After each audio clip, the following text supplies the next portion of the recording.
It's a special day. Straight from senior bowling. It was. I was at senior bowling this morning. That's even better. I thought I had to get here to see you before you go to Los Angeles. That's what I was worried about. Right? That's gold, man. Huh? I want to welcome George Vogel. Glad you can make it from senior bowling today. Yes. Today's press conference. It's very, very much an honor to have you. I can tell you're emotional. It's it's almost like senior day for me, right? It's always like every day's senior day for me now. Yeah. Oh man, I got to congratulate my sister on being named the principal of the high school at Summit Country Day. Really? Yeah, look, it's on their website. Get it. Actually, I want to congratulate Summit because they get the victory in that one. What's her name? Kelly. She's the smartest person I know, and she's the best person I know. So she's been at Summit a long time. So happy for her. I don't know if I'm happy for her or not. Being in charge is maybe not always the best thing. All right. Don't forget to try to find the peanut video. Yes. We're going to remind you of that. Hugs, popping peanuts, yes. Bill does a great imitation of it. That was in Columbus, wasn't it? Yeah, I was sitting right next to Hugs. Trying to act like you weren't happy that he was messing with the guy from the Post. I was just, if I remember, I had a look of shock on my face. Like, I can't believe, Jason called me a fucking dickhead. Yeah, he did. That was not I was not using profanity. That was somebody else. That's another university employee. He's independent contractor. He's like officials. Yeah, He can do whatever he wants. apparently. All right, we've digressed. 52-49, and you got a team that's going to want to speed you up and try to get to the 80s. Yeah, it's March. I'm just worried about winning. Memphis is playing extremely well, and I think Jeremiah is averaging like 30-something a game in his last five.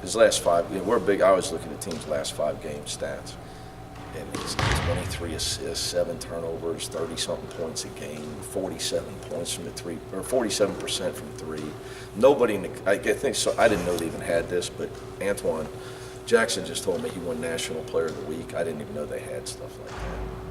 I don't really pay attention, but I guess he won National Player of the Week last week. So you guys had 2 games of over 40. I don't know how many players have done that in high major basketball this year. I would guess nobody at the high major level. And then Herb Jones was in the office today. Still looks like he could play, but we were talking, and the guys literally, the way Jeremiah Martin's playing right now reminds me of Nick Van Exel. Left-handed, can get his own shot. He's just great one-on-one ability, and he's just a dominant player right now. And you got a team with 5 seniors starting. You got 5 seniors starting that want to play in the NCAA tournament. And I think they have a chance. I don't know why they're not on, but their net is higher than teams that are in the tournament. And obviously, if they were to win against us, their net would skyrocket with a road win. So I think they have a chance to make it at large. Obviously, needing to win here Saturday. So you got a senior-laden team that's really playing well. I think Coach Hardaway's probably figured out his rotations. He had a lot of freshmen. It's his first year coaching these guys, so trying to figure out how he wants to win games with the group that he has, because he obviously didn't coach them last year. And right now they're playing extremely well. So it'll be another close one for the Bearcats, I think, Saturday. What do you need to do to get Jaron back to the way he was? I don't think it's realistic to get 20-plus every night in college basketball, especially if teams are just going to double you all the time. So, that being said, trying to freshen him up physically and mentally is really what I'm trying to do. I think when you got a guy that's had to carry a load that he's obviously not a guy that is aerodynamically built like Memphis, like Jeremiah Martin is. So just trying to freshen him up mentally as well as physically. And Jaron beats himself up too. He puts too much pressure. He's such a competitor that he's at a point in his career where, like, you know, if he doesn't dominate a game, he feels he's not happy. So he's got to realize, like, you know, that it's not going to happen every night. It's just not. He's got to get back to work and worry about the next game, the next play, and just keep getting on with it and helping his team win. But I wouldn't change that about him. But that's just something, you know, it's my job to help him through that. You know, the teams are going to do what they're going to do to try to make it hard on him. And, you know, it's the evolution of adjustments. You know, where earlier he was surprising people when they guarded him, and he just shot it right in their face. Obviously, they're not letting that happen anymore.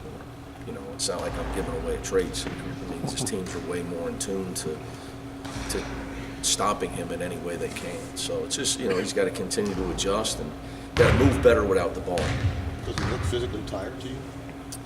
I think all these kids are, you know, beat up, but I think you know, in fairness to Jaron, you know, minutes played and, you know, the effort it takes to create the offense, because with him it's scoring and assist, and then on the defensive end. And again, it's first year in this role for him. So I would say, you know, all these kids are tired and beat up, depending on what level of athlete you are. I mean, if you're built like George Vogel, you're going to be really beat up at this time of year, right? So, you know, that's a problem. But, you know, I think mentally I'm a big believer, too, that being fresh mentally. I think that's why I think March 1st is a big day. Kids start seeing the light at the end of the tunnel. February is the hardest month as a coach, I think, just to get your guys through. But when March comes, you know, here, you know, what are we, eight days away from senior day? You know, they can smell the tournament. It helps them mentally get fresh. How much do you need Jaron to be productive? Like, first of all, I think, you know, him getting 15 is important. He's not always going to get 25. You know, but I just think it's just as important that, you know, that Trey and Nasir are productive too. I think, you know, they've had moments in our season where they put the ball in the basket at a high rate, a high percentage. So getting them going, I think you got to get everybody going. I mean, if you're going to go anywhere in March, you got to be playing your best basketball in a lot of ways from a lot of people. Because obviously, as it gets to 68th and the 32, and, you know, so on and so forth, you got to have multiple people helping. Talked about situational basketball and how this team's done well. Yeah, we're not perfect, but yes. So why has this team done so well this season? I think senior guards, Trey and Nas are, although they didn't play a lot, they've been in our program, so they've been coached, and both of them are intelligent people. And you know, Jaron's really intelligent from a basketball standpoint. And it's just something we practically we try to talk about a lot. You know? I tell my guys, if you don't play hard, you don't have a chance. Playing hard gives you a chance to win. I think it's overrated. People think, well, Cincinnati wins because they play hard. I think it's unfair. We score, and we play smart. We play a lot smarter than we probably get credit for. So I think my kids deserve credit for it. It's just stuff that just doesn't show up in stat sheets that only coaches understand, you know, as far as scouting report defense. In the last 5 minutes of a game, making free throws would be the last thing I'd add. Is that rewarding the past couple of games the way that they've converted those? Happy for the kids, you know. Again, obviously you win games, but as a coach, you're emotionally attached to those kids. The last thing you want is to see a kid go up there and miss a big free throw. So again, you know, the kids put a lot. You know, they all have hopes and dreams. The last thing they would want to do. So you're happy for them. Obviously, it makes my life easier. And then it builds confidence too. So it's one of those things that can be all good or all bad. You know, it's like missing a 3-footer on the 18th hole. It'll mess you up for a couple of weeks. Has the situation gotten a lot better over the course of this season, or do you feel like that's a strength when you came in? I think we've had to get better at it over the year because we didn't play a lot of close games together. And a lot of these guys weren't in those situations. But, you know, it just shows you, you know, like Keith, you know, he goes up. I think I had a lot of people reach out to him and said the way he walked up to the line at UConn and just made switch two like it was no big deal. Deshaun just did it. guys that really didn't get in for it. Sean wasn't on the team, so on and so forth. Making free throws, huge. But in March, huge in close games. Playing smart is vastly underrated. Vastly, because there's things that end the games that only coaches see. And fans, you see the result, we see what caused the result. Unless Tony Romo's on the game, then the fans all know exactly what caused the result, because he's telling you beforehand. Have you grown comfortable with this team and what I'm getting at? Believe it or not, I've missed 4 home games, 2 last week at spring training. That's it. You feel, it seems to me like you're trusting this team a lot now, and you're almost serene compared to maybe where I've seen you in the past. Yeah, I think that in fairness too, it's the TV camera when they put it on. But, you never know with some coaches, they put it on. They used to put on me in my worst moments. Now they don't. Now it's on Danny Gurley all the time. So. Boy, it was last week. Yeah, so I think but in seriousness, I think you got to know when you got to know what your team's capable of, and when kids are giving you everything they got, and when they are. You can't ask them for more. I think that when you do that, it's counterproductive. It's a really important part of coaching. That you can lose a guy if you're asking him to do things he can't do. And if he's giving you everything he's got, you may want more, and I would let hey, Nasir's gone through an unbelievable growth period. So I'll use him as an example. He's had a tremendous year. Now you said, man, I wish he would finish some of these more shots around him. Yeah, but if he doesn't block 3 shots, we don't win. He's getting big rebounds, he's blocking shots, he's talking on defense, and here's a guy who's playing, sat on the bench most of his career. So, he's not going to go from 0 to 100. I mean, even Kenyon Martin had to get better every year. He's one of the most talented guys that I've ever coached or been around, if not the most. So, trying to help them through all these situations is my focus. And no, this group they've done nothing but try all year. So I don't have to deal with guys like not hustling.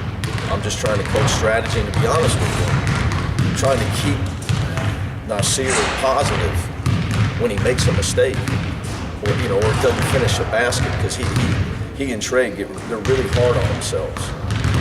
They really want to do well. So with those guys, is trying to keep them positive. Right. The defense finally starting to get to what you hope and expect. Well, I'd say 2 things. Law of averages. I told you guys, with the 3-point shooting against us, that was going to even out. Secondly, the scouting report defense has gotten much better over the course of the conference season. I think that's because it gets better against you. So you have to get better because it gets better against you. But yes, we definitely.